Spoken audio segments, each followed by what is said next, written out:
Well, Julie Zemi Brown, we're at part 4 of Mice and Men.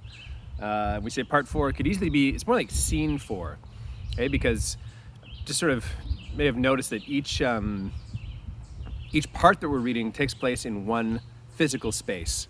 And that was, I think I mentioned before, Steinbeck had originally conceived of the book as a play. So, so with each, they would black out and then they'd set a new scene and boom, it comes back, let's come back up on stage and you're in a new room or a new setting. So this particular part is all about crooks. We get to find out a little bit more about crooks. Here we go, part 4. Drop my bookmark. Crooks, the black stable buck, had his bunk in the harness room, a little shed that leaned off the wall of the barn. On one side of the little room there was a square 4-paned window, and on the other, a narrow plank door leading into the barn. Crooks's bunk was a long box filled with straw, on which his blankets were flung. On the wall by the window there were pegs, on which hung broken harnesses in the process of being mended. Strips of new leather, and under the window itself a little bench of leather working tools, curved knives, needles, balls and awls, and linen thread. On pegs were also pieces of harness, a spit collar, and horsehair stuffing sticking out of the broken hame, and a trace chain with its leather covering split. I'm sure all you kids who ride horses know a lot more about what all of those things are, because I do not. So, maybe LeGarrette or Good Charlotte or Kirsten or one of you horse kids. Aaliyah, someone tell me what all this stuff is. Trace chain. Leather covering split. What's the other thing here? Yeah, split collar. I don't know what that is. Crooks had his apple box over his bunk, and in it a range of medicine bottles, both for himself and for the horses.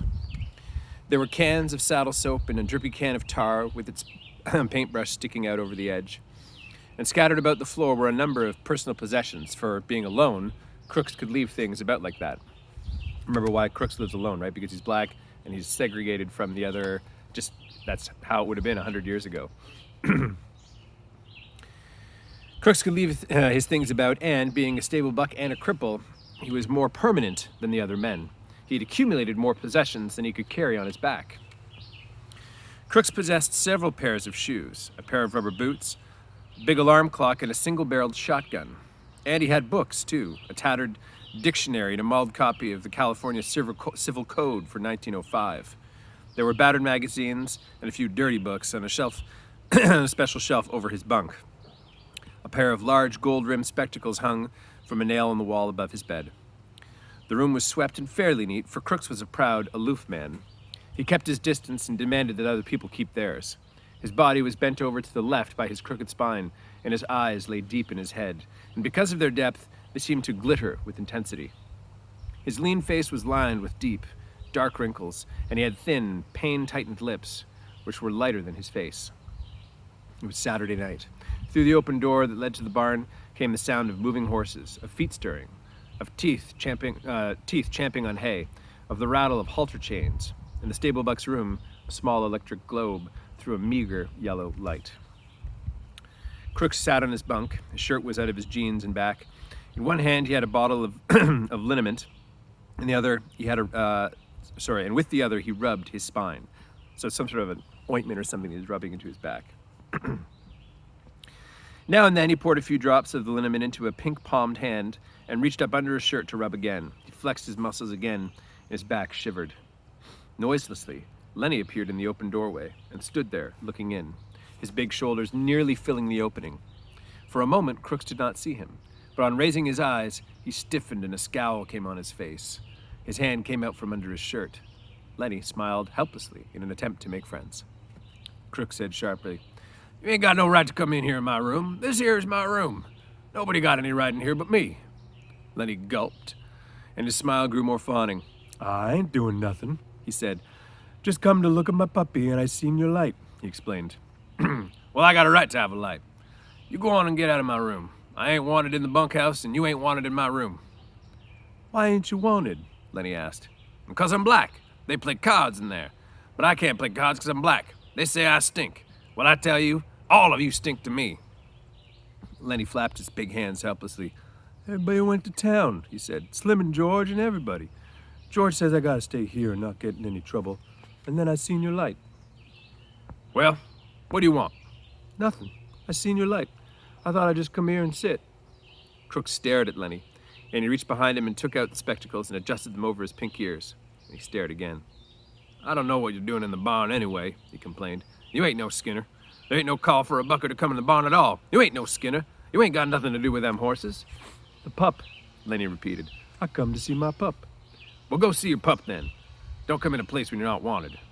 Lenny lost his smile. A tick on my book. Get out of here. Lenny lost his smile. He advanced a step into the room. Odd that you have to do a tick check after a read aloud, eh? Lenny lost his smile and he advanced a step into the room and remembered and then back to the door again. I looked at them a little. Slim says I ain't to pet them too much. Crooks said, well, you ain't be taking them out of the nest all the time. I wonder the old lady don't move them someplace. Oh, she doesn't care. She lets me in. Lenny moved into the room again. Crooks scowled, but Lenny's disarming smile defeated him. Well, then come on in and sit a while, Crooks said. Long as you won't go out and leave me alone, you might as well sit down. His tone was a little more friendly. All them boys went into town, huh? All but old Candy. He just sits at the bunkhouse, sharpening his pencils and sharpening and figuring. Crooks adjusted his glasses. Figuring? What's Candy figuring about? Lenny almost shouted. But the rabbits! You're nuts, said Crooks. You're as crazy as a wedge. What rabbits is you talking about? But the rabbits that we're going to get. And I'm going to tend to them and cut grass and give them water and like that. You're nuts, said Crooks. I don't blame the guy you travel with for keeping you out of sight. Lenny said quietly. It ain't no lie. We're going to do it. We're going to get a little place and live off the fat of the land. Crooks settled himself more comfortably onto his bunk. Here, sit down, he invited. Sit down on the nail keg there. Lenny hunched down on a little barrel. You think it's a lie, Lenny said, but it ain't no lie. Every word's the truth, and you can ask George. Crooks put his dark chin on his pink palm. You travel around with George, don't you? Sure. Me and him goes every place together. Crooks continued. Sometimes he talks. You don't know what the hell he's talking about. Ain't that so? He leaned forward, boring Lenny with his deep eyes. Ain't that so? Yeah, sometimes. Oh. And, once again, the neighbor's cat. It's like a thing. Sometimes you're just talking and you don't know what the hell it's all about. Ain't that the truth? Yeah, sometimes, but not always. Crook leaned forward on the edge of the bunk. I ain't a southern black fella, he said. I was born right here, California. My old man had a chicken ranch, about 10 acres. The white kids, they come play at our place sometimes, and I went to play with them, and some of them was pretty nice. My old man didn't like that. But I know now. He hesitated, and then he spoke. His voice was softer. There wasn't another colored family for miles around. And now there ain't no colored man on the ranch, and now it's just one family in Soledad. He laughed. If I say something, they say it's just a black fella saying it. Lenny asked, how long you think before them pups will be old enough to pet again? See, Lenny's like totally not getting Crooks at all, right? He's just focused on the puppies. Not really hearing what Crooks is talking about. Crooks laughed again. A guy can talk and you just sure go on blabbing, won't you? Couple weeks of them little pups will be all right. George knows what he's talking about. It's just that you don't understand nothing.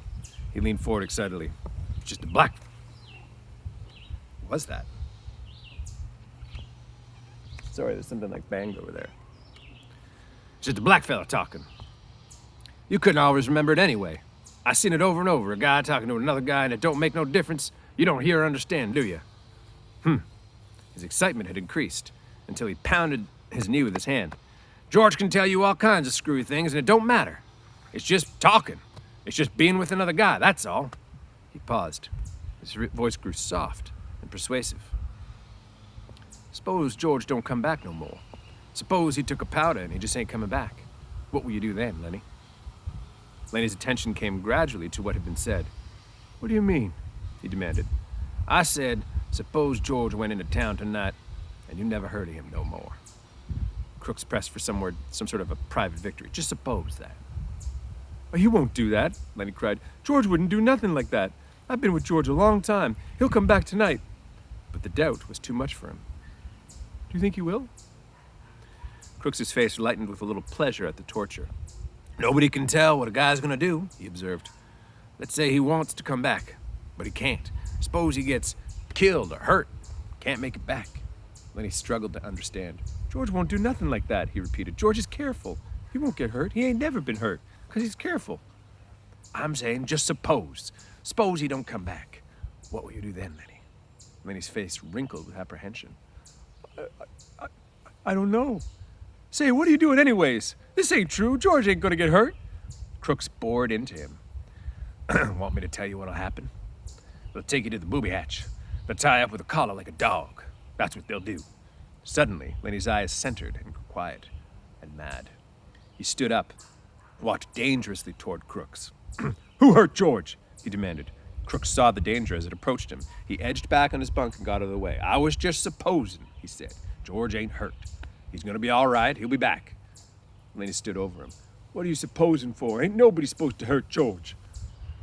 Crooks removed his glasses and wiped his eyes with his fingers. Just sit down, he said. George ain't hurt. Lenny growled back to his seat on the nail keg.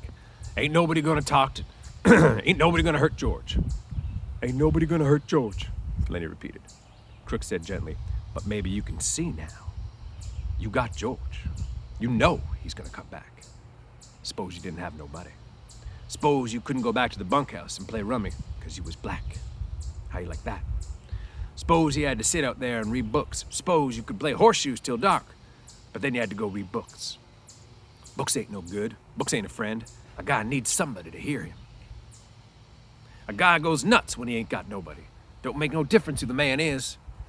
As long as he's with you, hang on a second. A guy goes nuts if he ain't got nobody. Don't make no difference who the guy is. Long as he's with you, I tell you, he cried. I tell you, a guy gets too lonely and he gets sick. George is gonna come back, Lenny reassured himself in a frightened voice. Maybe George will come back already. Maybe I'll just go check. Crooks said, I didn't mean to scare you. He'll come back. I was talking about myself. A guy sits alone out here all night, maybe reading books or thinking about stuff like that. Sometimes he gets to thinking. And you got nothing to tell him what's so and what ain't so. Maybe if he sees something, he don't know whether it's right or not. He can't turn to some other guy and ask him if it's the truth. He can't tell. He's got nothing to measure himself by. I seen things out here. I wasn't drunk. I don't know if I was asleep. If some guy was with me, he could tell me I was asleep, and then that would be all right. But I just don't know. Crooks was looking across the room now, looking toward the window. So we're learning about Crooks here. He feels super lonely, right? He can work all day, but then when it comes time to relax, at the end of the day, he has to go back to his bunk or to the bunkhouse, sorry, not to the bunkhouse, but to the barn, because he's not allowed to socialize with the other ranch hands because he's black. So he's feeling super lonely, and so he's trying to give Lenny this sense, like, hey, how would you feel if you were me?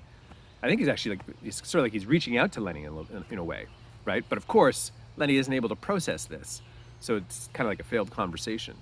Lenny almost gets angry because he can't imagine a life without George. It's just does not compute. Lenny said miserably, George won't go away, and he won't leave me. I know George won't do that. The stable buck went on dreamily. I remember when I was a little kid on my old man's chicken ranch. Had 2 brothers. They was always near me, always there. Used to sleep right there in the same room. All of us in the same bed. We had a strawberry patch and an alfalfa patch. Used to turn the chickens out on the alfalfa on the Sunday morning. My brothers would sit on the fence rail and watch them. White chickens they was. Gradually, Lenny's interest came around to what was being said. George says we're going to have alfalfa for the rabbits. What rabbits? We're going to have rabbits and a berry patch. You're nuts, man. We are too. You ask George. You're nuts. Crooks was scornful. I seen hundreds of men come by the road on the ranches with their bindles on their back and on the same damn thing in their heads. Hundreds of them. They come and they quit and they go on. And every damn one of them's got a little piece of land in his head. And every damn one of them never gets it. Just like heaven. Everybody wants a little piece of the land. I read plenty of books out here. Nobody gets the heaven. And nobody gets no land. It's just in their head. They're all at the time talking about it, but it's just talk. It's just in their head. He paused and looked toward the open door. The horses were moving restlessly and the halter chains rattled. A horse whinnied. I guess somebody's out there, Crook said. Maybe Slim. Maybe Slim. He comes in 2 or 3 times a night sometimes. Slim's a real skinner. He looks out for his team. He pulled himself painfully upright and moved to the door. That you, Slim? He called. Candy's voice answered. Slim went to town. Say, you seen Lenny? You mean the big guy? Yeah, you seen him around any place? Well, he's in here, Crook said shortly. He went back to his bunk and lay down. Candy stood in the doorway, scratching at his bald wrist and looking blindly into the lighted room. He made no attempt to enter. Tell you what, Lenny and I had been figuring up at the rabbits. You can come in if you want.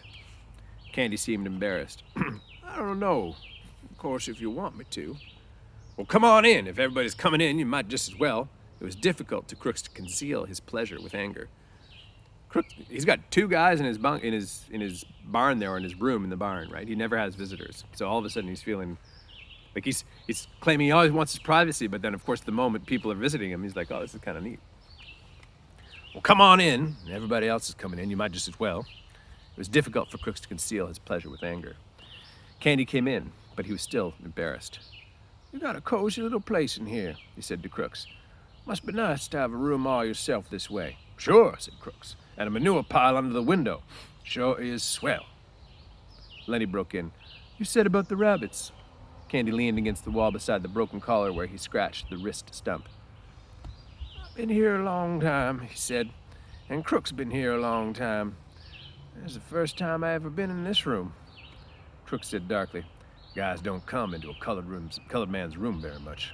Nobody been here but Slim. Slim and the boss, that is. Candy quickly changed the subject. Slim's as good a skinner as I ever seen. Lenny leaned toward the old swamper. About the rabbits, he insisted. Candy smiled. I got it figured out.